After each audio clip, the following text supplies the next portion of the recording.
¿Qué tal? Saludos. Continúo con la lectura del libro Juan de Hierro, Iron John de Robert Blight, una nueva visión de la masculinidad. Estoy compartiendo el capítulo Resucitar los guerreros interiores. Así que bueno, si no escuchaste los episodios anteriores, te recomiendo que los escuches primero. Recuerda que este libro en sí se basa en el cuento de Juan de Hierro, que también lo tienes acá. Bueno, acá voy a compartir en este episodio la sección titulada El cuento. El campo de batalla. Dice así. Poco tiempo después, el país entró en guerra.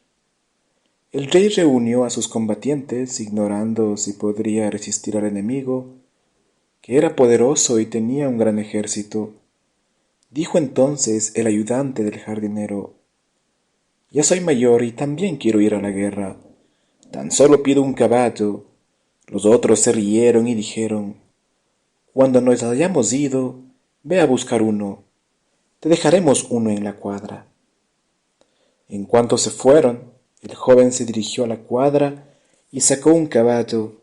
Estaba cojo de una pata y rengueaba.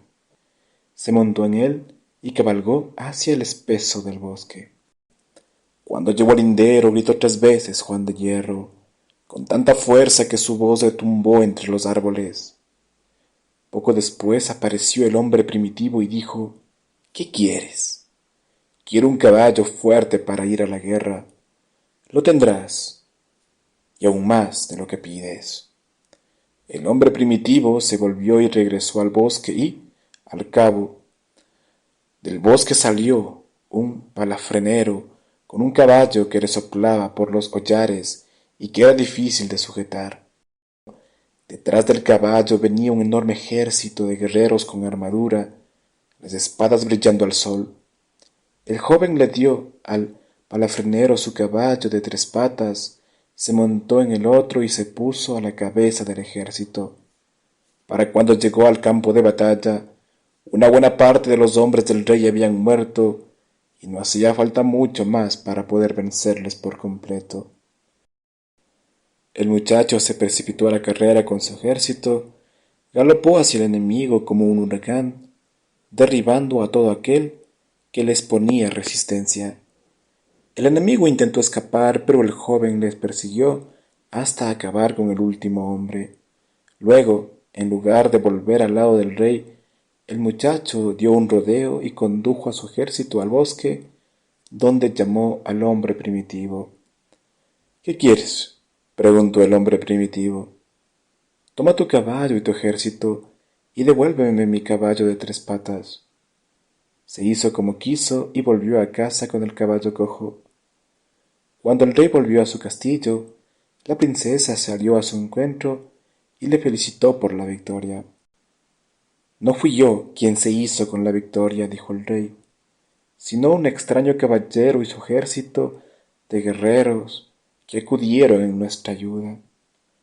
La princesa quiso saber quién era aquel extraño caballero, pero el rey no le supo responder y añadió, salió al galope detrás del enemigo y esa fue la última vez que le vi. La muchacha llamó al jardinero y le preguntó por su ayudante, pero éste se rió y dijo, acaba de llegar en su caballo de 3 patas, y los mozos de labranza se han reído de él diciendo, mirad quién está aquí, nuestro cojitranco. Luego dijeron, ¿dónde has estado? Durmiendo bajo un árbol. Él le respondió, luché muy bien. Si no hubiese estado allí, quién sabe qué hubiese ocurrido. Los demás se troncharon de risa. El pasaje empieza con la afirmación de que el reino ha sido invadido. Si los personajes de un cuento de hadas forman una sola psique, a saber, la nuestra, tendríamos que inferir que es nuestra psique la que ha sido invadida. La batalla, diría yo, aparece en este momento de la historia, no porque un enemigo haya ocupado la psique hace apenas 2 o 3 días, sino porque el ayudante del jardinero descubre finalmente que la ocupación ha tenido lugar y que se intensifica. Durante siglos los observadores han notado que cuando el esfuerzo Para el cambio caldea la psique, el propio calor atrae demonios, complejos latentes o enemigos implacables del espíritu, problemas de algún tipo. La gente que ha estado en algún grupo de meditación tiene mucho que decir acerca de este fenómeno. Empiezan a meditar. Durante 2 o 3 semanas las cosas no les pueden ir mejor. Y luego, de pronto, la patrona les echa del piso, se les cae un empaste de la muela, se pierde su ropa en la lavandería, chocan contra otro coche, etc. Estas historias apuntan a una renovación o intensificación de la invasión. Pero, ¿quién nos invade? Mientras estábamos ocupados asistiendo al colegio, preparando la carrera o anhelando la pureza, una fuerza misteriosa invadía el reino. ¿Con qué frecuencia se sienten en peligro los chicos y las chicas de 20 años? Una voz secreta les dice, tienes que cambiar ya, si no lo haces, será demasiado tarde. A los 30 años, describía al invasor como una pitón. El simio, solo en su jaula de bambú, vuela la pitón y chilla, pero nadie oye su llamada. La tumba avanza desde su escondite, enrollándose lentamente, con movimientos oblicuos, pasando bajo arbustos y por canales de hojas, dejando perros y ovejas muertos a su paso. Algo que brilla en nuestro interior, que no ha servido bien, agita sus barrotes de bambú. Quizá ya no esté cuando despertemos. Hay un país invadido y hay un invasor. Hay una parte espiritualmente optimista en nuestro interior y otra hostil. En el alma hay una parte similar a una paloma y otra dentada, escribió César Vallejo.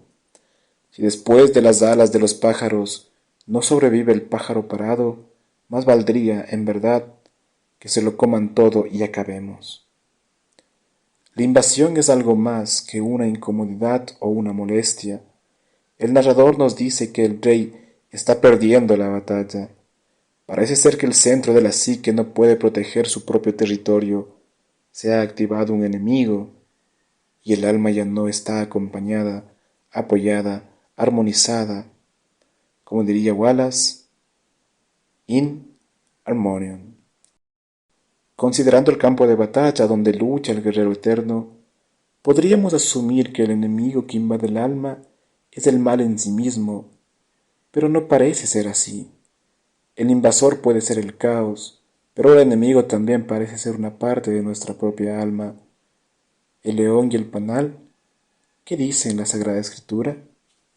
Las abejas hacen miel en el cuerpo, sin vida, del león hostil. Si el rey está perdiendo la batalla, es tiempo de que el guerrero que hay en nuestro interior aprenda a luchar. El guerrero de nuestra historia lucha hasta el final, sin concesiones, sin retroceder. El lobo que devoró a los 6 niños debe morir. No se dice nada sobre medidas intermedias, como una terapia para el lobo. Todo esto es trabajo interior, con lobos interiores, pero la actitud debe ser tajante. Si no hay una actitud firme, el lobo seguirá comiéndose a nuestros hijos.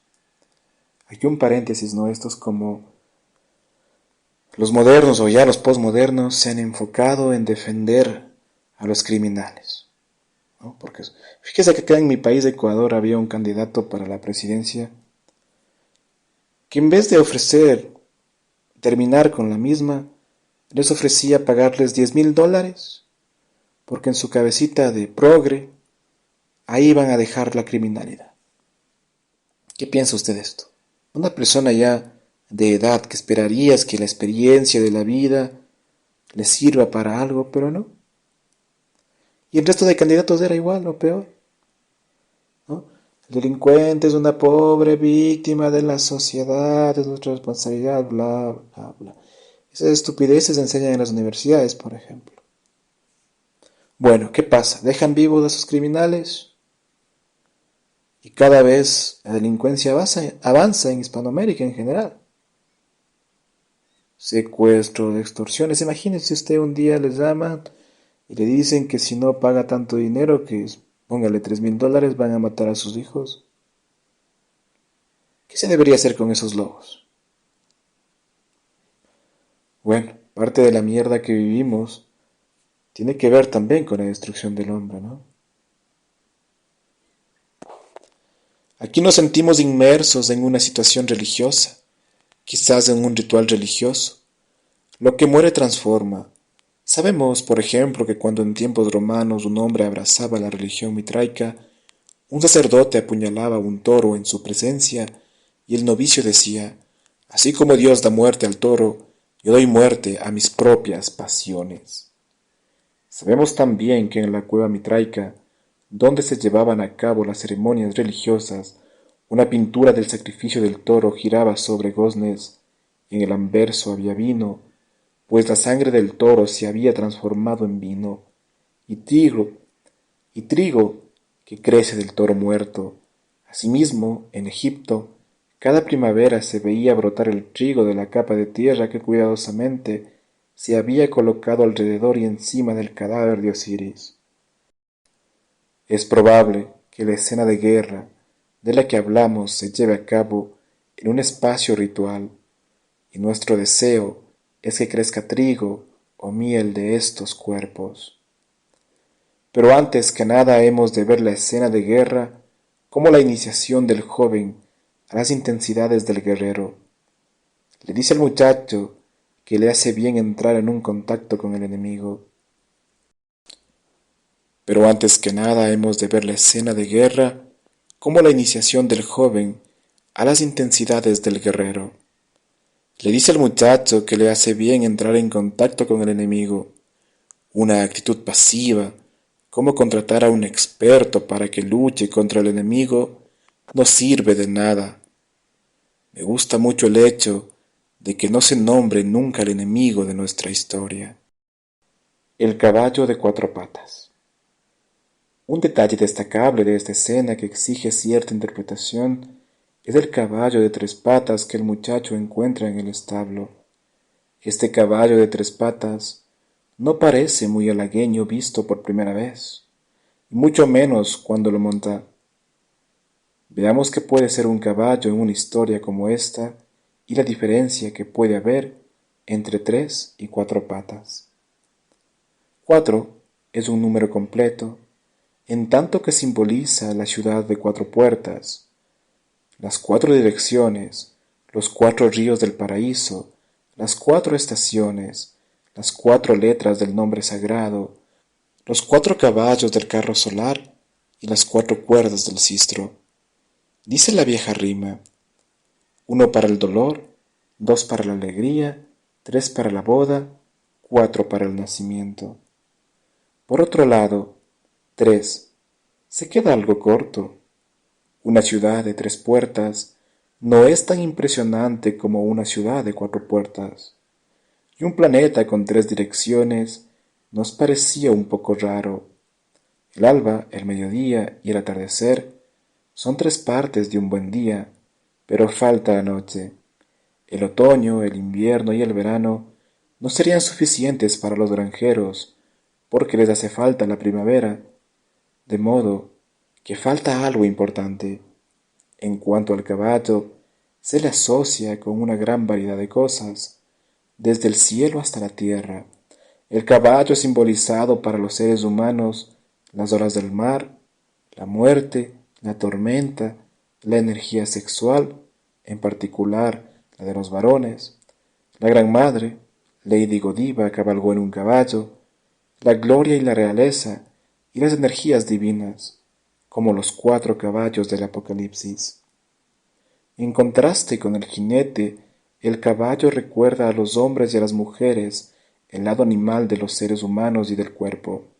El jinete simboliza la inteligencia, el intelecto o la mente, y el caballo simboliza los deseos animales, los instintos y las energías que habitan allí.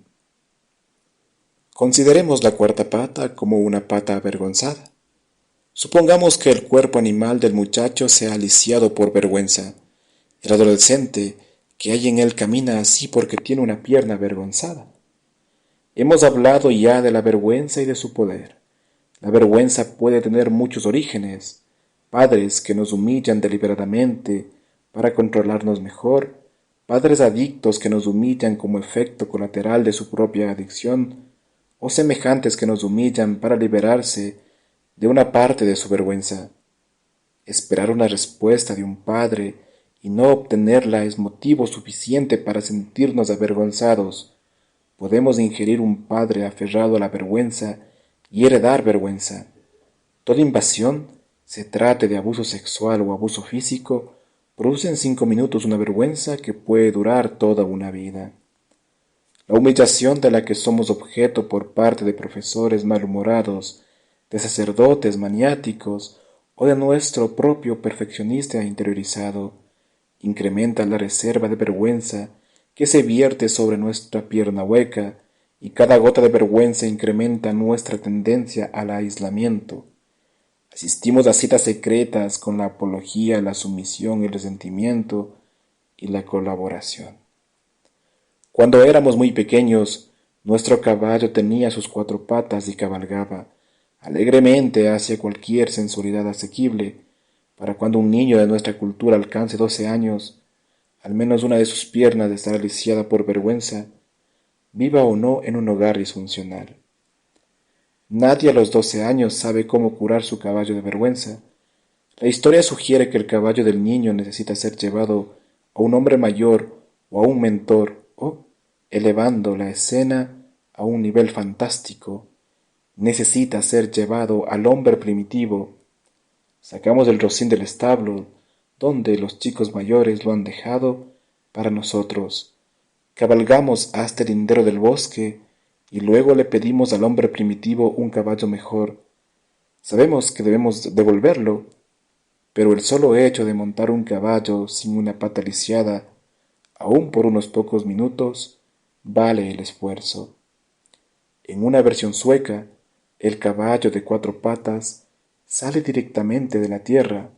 En nuestra versión sale del bosque con unos 50 hombres armados cabalgando a su lado, las espadas brillando al sol.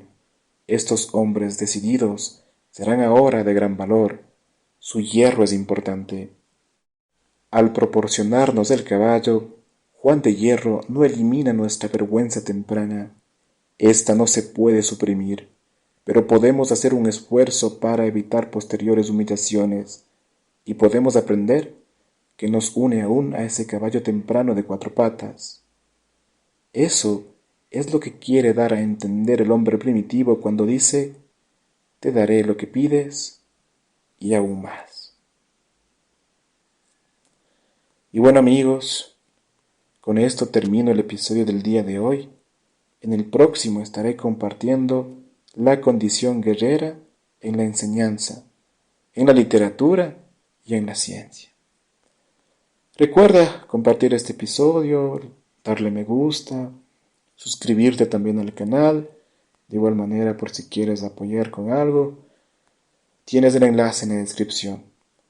Recomendarte que leas el libro por tu cuenta, ¿no? Lo encuentras con acceso desde internet y lo buscas Juan de Hierro y lo puedes encontrar.